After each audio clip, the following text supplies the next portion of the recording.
Today, I have Greg Jamieson with me from Jamieson Fisher Solicitors and Accountants. Good morning, Greg. Morning, Brian. Today we're going to be talking about price substantiation on your agency agreement, or as real estate agents call it, their true estimate. Greg, it's a very important part of what agents do. Talk to me about true estimates. Okay, Brian.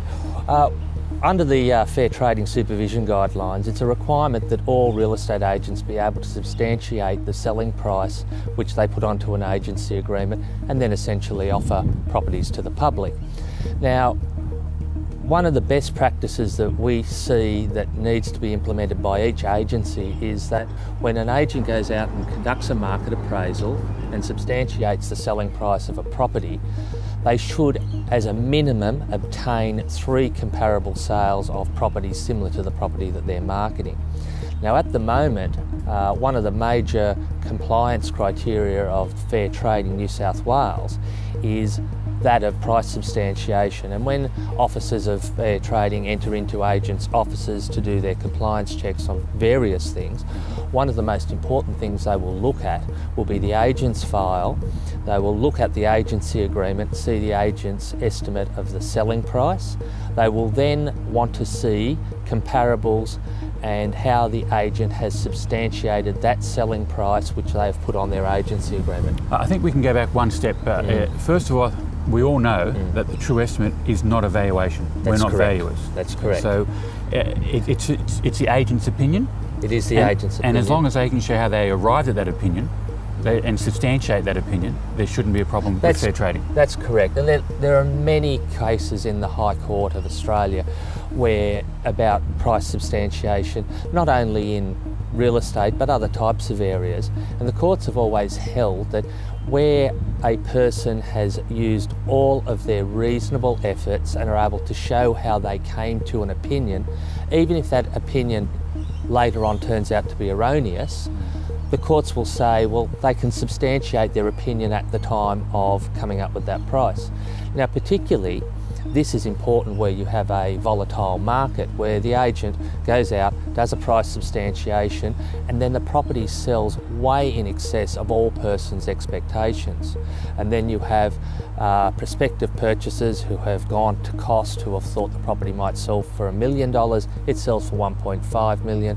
They then complain to Fair Trading that they were misled. Again, if the agent is able to show at the time of entering into the agency agreement that their expectation or their opinion of 1 million is validly substantiated, then they're covered. So under Fair Trading, they have what they call the True Estimate Guidelines, and every agent should read them and understand them. And there's some misconceptions about the True Estimate Guidelines. Is there a 10% leeway what you can be talking about with your true estimate? Because most of them give a range. Yeah, look, a range is okay. It's the misconception about the 10% has come in from the Victorian legislation, whereas in that jurisdiction, an agent can only give a variance of 10% in their range. In New South Wales, it has to be reasonable, and of course, a 10% variation may seem reasonable, but a price range is okay as long as it's within normal expectations and they're able to substantiate that price range. So I noticed you mentioned 3 comparables. You know, we have some agents that contact us and mention that they find it very difficult to find comparables, especially if property's not turning over in certain areas very much.